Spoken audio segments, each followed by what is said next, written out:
Seattle Seahawks were somehow pretty good last season, despite trading away their franchise quarterback. Now, that opened the door for Geno Smith, and things went very well for Seattle. But is Geno Smith really the long-term guy? Seattle has 2 first-round picks and a lot of needs too at the draft. Now, there is 100% a chance that the Seahawks can draft a quarterback, but is that actually the right move? Do the Seahawks need to take a step back and rebuild, or should they just try to build on last year? Last season actually went way better for the Seahawks than expected. After trading away Russell Wilson, it was kind of seen that the Seahawks would just take a huge step back, and that wasn't quite the case. Wilson ended up flopping in his first year in Denver, and that gave Seattle some pretty good picks at this upcoming draft. Meanwhile, Geno Smith took over and led the Seahawks to a 9-8 record and a playoff appearance. Like most, I really thought the Seahawks were going to be awful, and that wasn't true. When you lose your elite franchise quarterback, you aren't supposed to get better, but that's just what happened, and honestly, it was so much fun to watch. Geno Smith is such an easy guy to root for, and it was supposed to be a rebuilding year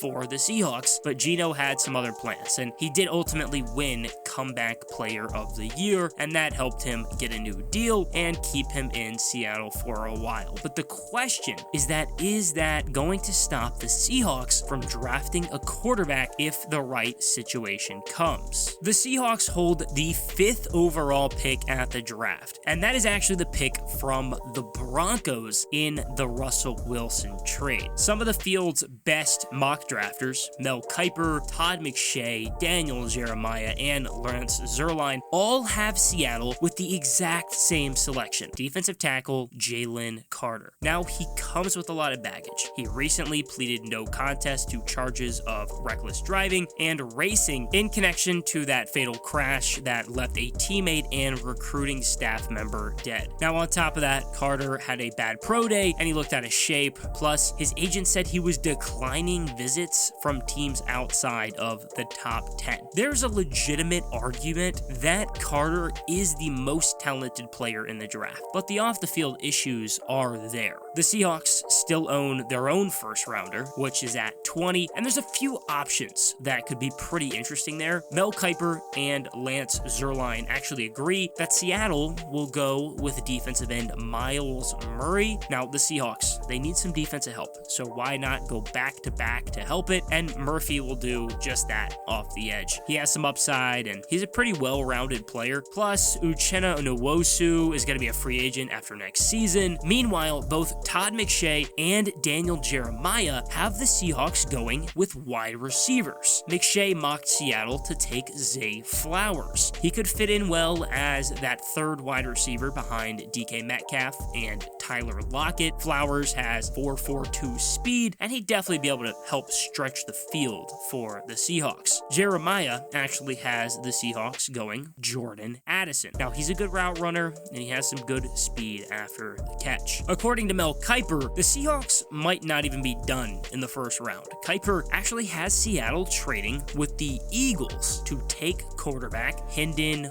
Hooker. He led the FBS in total QBR and yards per attempt last season, but he's already 25 and he's coming off of a torn ACL in November. He could recover and learn while he sits behind Geno Smith for a season. So Kiper's mock had the Seahawks trading away their 2 second-rounders, but McShay didn't, and he has the Seahawks taking outside linebacker Keon White. The Seahawks need that pass rush help, and that's what he'd do. Then at 52, McShay has them going with an offensive lineman, Steve Avila. The Seahawks could definitely use the help on the offensive line. Overall, I think defense is going to be the real focus at the draft, and Jalen Carter really does feel like a slam dunk pick. There are some off the field things there to worry about, but if you can draft a guy that may be considered the best player in the draft at 5, you do it, and that's why everyone is mocking Jalen Carter to Seattle. I don't fully get the need for wide receiver. I'd personally just mock another defensive guy like a Miles Murphy, but When it comes to quarterback, I don't think I'd be overly shocked if Seattle got a guy like Hendon Hooker, but I would be maybe a little surprised. The Geno contract looks like they want to move on and find something better, but he's just a really good placeholder. When it comes to that second round, I actually think that 37th pick might be the spot for Hooker if he gets there, and past that, the rest of the offensive line and defense should really just be the focus there on out in the draft. The Seahawks made some pretty good offseason moves, specifically helping the defense. Draymond Jones might actually be the biggest signing. He has 22 sacks in his 4-year career, and he inked a 3-year, $51.53 million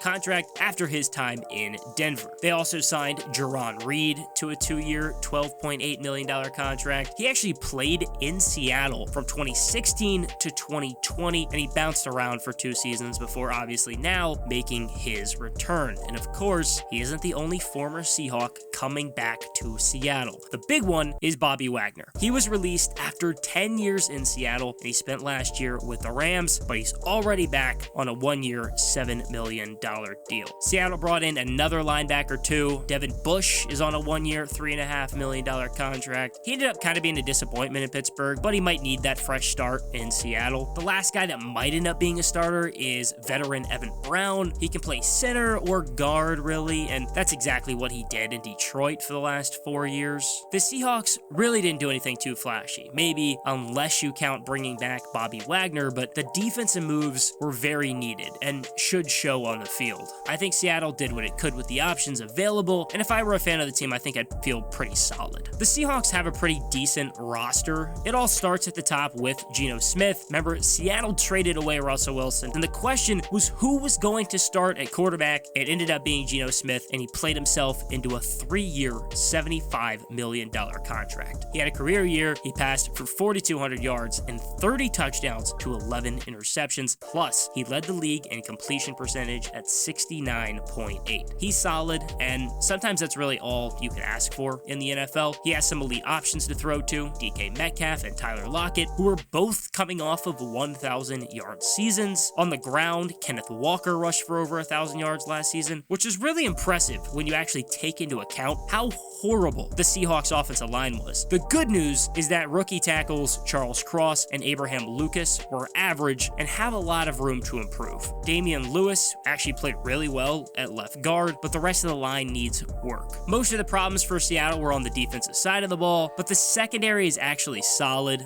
Jamal Adams is there at safety, and at the other spot is Quandre Diggs, and at cornerback, Tariq Woolen was actually fantastic as a 5th-round rookie a season ago. There are some pieces to be excited for sure. I think the Seahawks could be a pretty solid team once again in 2023. It's easy to have some good feelings as long as Pete Carroll is there, as crazy as it is that he may be leading a rebuild at 71 years old. Geno Smith is a good guy for now, but the Seahawks do need to move on here at some point. The question is just if that's now or not, but I don't think so. I'd rather the Seahawks continue to build up their roster, and if they don't go quarterback early, maybe take one later like Jake Haener and have him sit and learn behind Geno Smith for a bit. Luckily, the NFC West shouldn't be too difficult next season. The 49ers are probably still going to be good, but with those quarterback questions, there is an opening to win the division. Who knows if the Rams are going to be good again or not, but it feels like the Cardinals definitely won't be. I wouldn't go on to say that the Seahawks are actually Super Bowl contenders or anything, but the future looks good, and there's a good chance Seattle finds a way to win their division this upcoming season.